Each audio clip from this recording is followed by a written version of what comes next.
Hi there, my name is C. Scott Brown and I am talking to you right now on a Google Pixel 10 Pro. In this video, I'm going to show you all sorts of video tips and tricks that you can do with your Pixel, but the kicker is that all the footage you see in this entire video will have been shot on a Pixel 10 Pro. The only accessory I'm going to use is this tripod that I got on Amazon for about $25. If you're interested in it, I've got a link in the description. And right now, I'm off to Berlin, so as an added bonus, you get to see one of my favorite cities in the world during this whole video. But on that note, I'm a little late for my plane, so I gotta get running. Let's go to Berlin.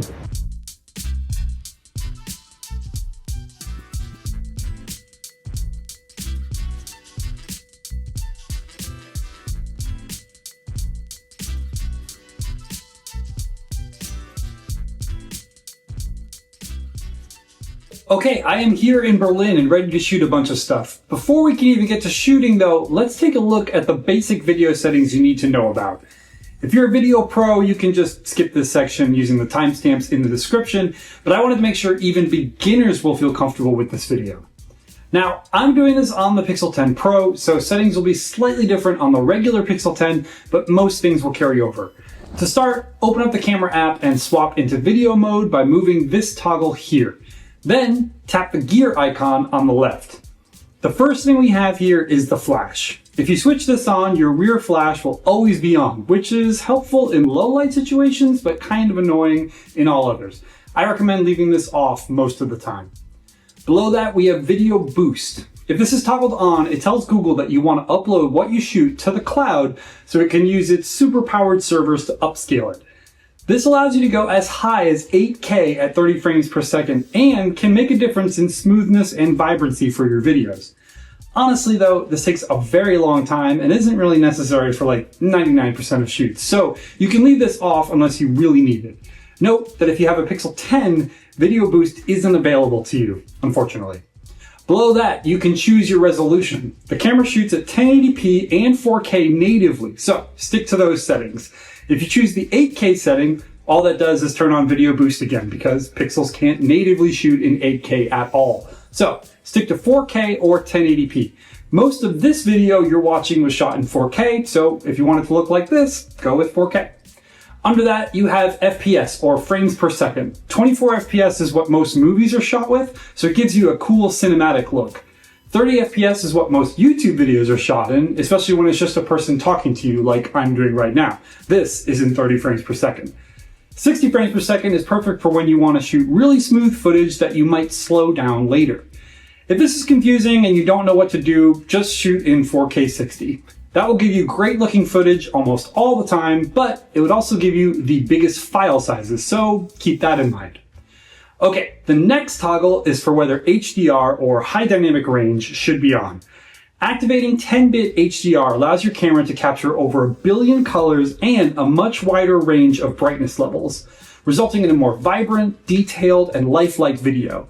However, this gives your footage a very distinct look that some people love and some people hate. So turn this on if you like it, but feel free to leave it off if it's not your thing.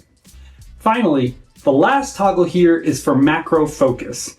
This only really matters if you plan to put the camera right up close to things to make little stuff appear bigger. If you plan to do that, you can either have macro focus turn on automatically or lock it so it's always on. You can also just shut this off if you don't care or don't think you're ever going to use it. Okay, there are 2 more toggles here, but you need to hit this Pro tab to see them. Once you're there, you can choose the kind of stabilization you want. You can tap the little question mark here to see examples of how the different types of stabilization will affect the footage that you film. And I'll touch on this more in just a second. The final toggle is for speech enhancement.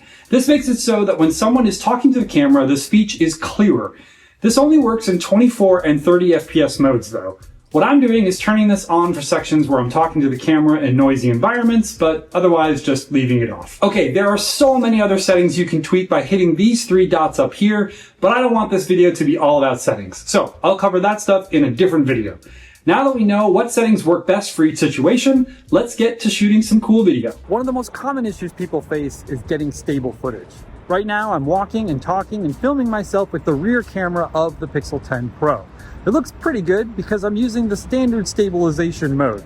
However, when I lock my phone into my tripod here, I get very stable footage. Fortunately, this requires you to have a tripod.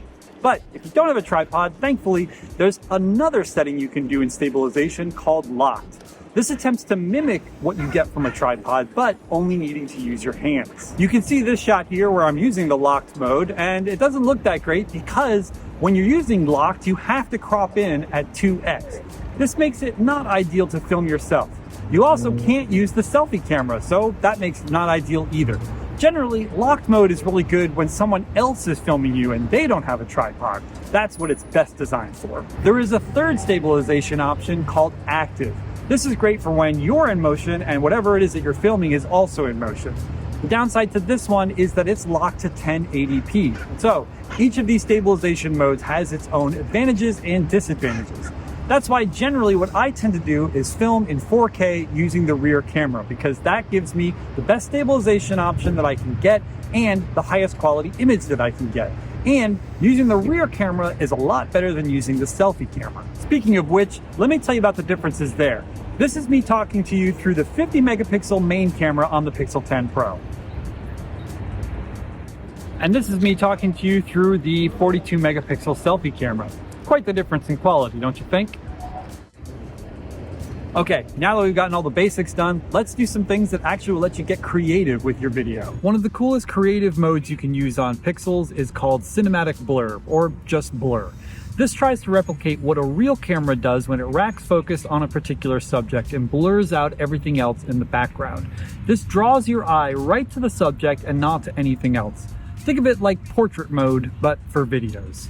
Now, there is a problem with this mode, which is that it's locked to 1080p, unfortunately, so you can't use 4K footage with this, but it's still pretty cool nonetheless. Let me tell you about how it works. For this shot, I really wanted to emphasize the back of the bike where you would store your helmet and not the rest of it. But unfortunately, in traditional video mode, even if you rack focus right onto the helmet container, you can still see the rest of the bike pretty clearly because it's got a pretty shallow depth of field. But with Cinematic Blur, I can actually blur out the rest of the bike so you can really be drawn right to the helmet container. I could also do it the other way and draw your eye to the handlebars. Either way, you can pick which aspect of the object that you're trying to film and make sure that everyone's eyes are drawn directly to what you want them to see. You can also control how much blur you actually have. By default, it's set to 75%, but you can increase that to 100% or drop it down to anything else in between. This is useful if you think that there might be a little too much blur and it makes it look unnatural, or if you think there's not enough blur and you want to add some more. It's a real shame this mode only works in 1080p because it's one of the coolest things that Pixels can do. Come on, Google, please give us this in 4K at some point. The pan setting also brings a little cinematic flair to your videos. Look at this tripod head. Because its panning movement is nice and steady, I can pan it from right to left or left to right and get a nice smooth shot. That's great when you have a tripod on hand, but when you don't, use the pan setting. With pan on, you can replicate a tripod pan just using your hands. It works by slightly slowing down your footage, making the movement appear smoother. This shot here is a pan shot without a tripod. Now, here's that same shot again without the pan setting active. See the difference? This is a great way to get something that looks cinematic without the need for a tripod. Slow motion is one of the most fun settings on Pixels. Unfortunately, it is locked to 1080p, which does make it a little bit limiting, but you can still get some really stunning shots from it. Check out this one, which is a fountain going off at a quarter speed. And then check out this one, which is me jumping at 1/8 speed. You can select the speed of your shot using this dial here. It's set to 1/4 speed by default, but you can play around with it to figure out what works best for the shot you're looking for. Remember that instead of using this mode, you could shoot in 4K 60 and then slow it down using editing software later. This is what Lon did with this particular shot.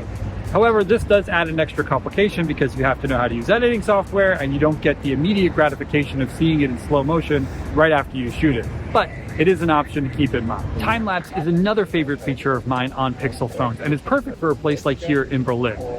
This really benefits from having either a tripod or at least a way to prop up your phone somewhere. Get everything set up and then jump into time lapse mode. Once you start filming, anything that's on screen is going to be sped up dramatically. Check out these people whizzing by, for an example. The key is to make sure that your camera remains as still as possible for the entire time filming. The more stable your camera is, the better and smoother looking shot you're going to create. If you want to get really granular with your settings, you can tap this button here and control the speed of the time lapse. Be sure to experiment with this to figure out something that works best for the shot you're looking for. The final Pixel video feature is called Night Sight. This is ideal for situations like this, where I'm on the streets of Berlin at night. Night Sight will trigger on its own once your phone realizes that you're in a low light situation, but you can always trigger it manually if you want to. The key to Night Sight is to keep your hand as steady as possible. The more your camera moves, the worse your image is going to look. So try to keep your hand really, really steady. All right, we are back where we started. I'm here at the Berlin airport getting ready to head back home. I hope you've enjoyed these Pixel video tips, and I hope you get to make some footage that you're really proud of. If you want to find out more Pixel tips and tricks, I highly suggest checking out this video here, where I go over Pixel tips that most people don't know about. And of course, it would always mean a lot to me if you liked and subscribed. I will see you all down in the comments.